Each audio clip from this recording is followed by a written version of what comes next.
এবং এই প্রসঙ্গে আমি একটা প্রাসঙ্গিক কথা বলি, অনেকেই আমি দেখেছি প্রসুন্দা যে ধরুন বাস্তু করতে গিয়ে তার ঠাকুরের আসনে তার বাবা বা তার ঠাকুর দাদার ছবিটা রয়েছে, অত্যন্ত প্রাসঙ্গিক কথা আপনি বলেছেন।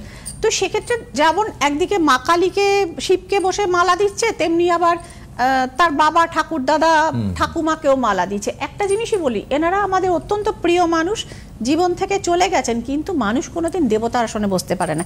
এক আসনে বসবার অধিকার আমাদের শাস্ত্রে অন্তত নেই। তাদেরকে তাহলে রাখুন বাড়ির নির্দিষ্ট একটি স্থানে।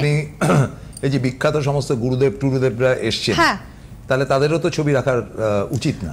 ঠাকুরের সঙ্গে এক আসনে নয়, অন্য আপনি ওই ঘরে ঠাকুর ঘরে যদি রাখা হয়, ঠাকুর ঘরের তারও রাখার দিক আছে প্রসুন্দা। মানে আমাদের বাস্তুশাস্ত্রটা এতটাই উন্নত যে আমাদের বলে দেয়। ত্রৈলঙ্গ স্বামী, হ্যাঁ ত্রৈলঙ্গ স্বামী ফটোটা কি আমি ঠাকুর আসনের একটা দিকে রাখতে পারি? কারণ আপনার অ্যাজ পার ইউ যে যারা মানুষ ছিল তাদের কখনো ঈশ্বরের সঙ্গে বসানো উচিত না। একদম নয়, একদম নয়। সেক্ষেত্রে ত্রৈলঙ্গ স্বামী মানে যিনি আমাদের মানে আদিগুরু, তো সুতরাং তার ছবিও কিন্তু আমাদের বাড়ির যে মা তারা রয়েছে তার সঙ্গে এক আসনে বসানো হয়নি। নির্দিষ্ট দিক আছে সেখানে ত্রৈলঙ্গ স্বামী এবং তার পরের যে 5 পুরুষ গুরুমুখী যে প্রবাহমান ধারা। আজকে প্রোগ্রামটা একদম মানে অন্য একটা অ্যাঙ্গেল থেকে আসছে আর কি, বলতে ভালো লাগছে। তো সে ত্রৈলঙ্গ স্বামী আমাদের আদি গুরু, মাঝখানে মা তারা এবং তার পরের 5 জন যে মানে গুরুদেবের যে ধারা। তো সুতরাং তাদের ছবি একসাথে কিন্তু আলাদা করে একটি ফটো ফ্রেমে করে এবং একটি নির্দিষ্ট জায়গা প্লেসমেন্ট করা আছে। কখনোই আমাদের বাড়িতে যে জাগ্রত এবং প্রতিষ্ঠিত মা তারা রয়েছেন তার সাথে এক আসনে বসানো হয়নি।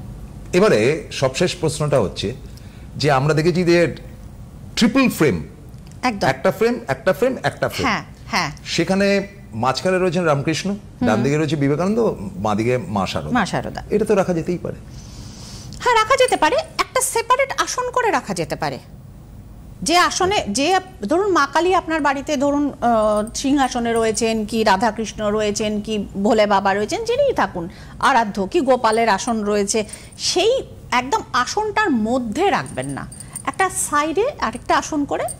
সেক্ষেত্রে তাহলে যারা যারা শুনছেন যদি সেরকম হয়ে থাকে, তিনি যত বড়ই মানুষ থেকে হয়ে থাকুন, আচ্ছা তাহলে তো রাম নিয়ে এত তর্ক বিতর্ক বিরাট সারা ভারতবর্ষে একটা রাজনৈতিক দল পর্যন্ত হয়ে গেল, তাহলে তো রামকেও তো রাখা উচিত না ঠাকুর দেবতার মাঝখানে? আপনি রাম আর ওই রাবণ আর বললাম না, রাম আর আপনি আরেকজন মা কালীকে পাশাপাশি রেখে দেখুন না, আপনার বাড়িতেও ধুমধুমার হতে পারে। আচ্ছা।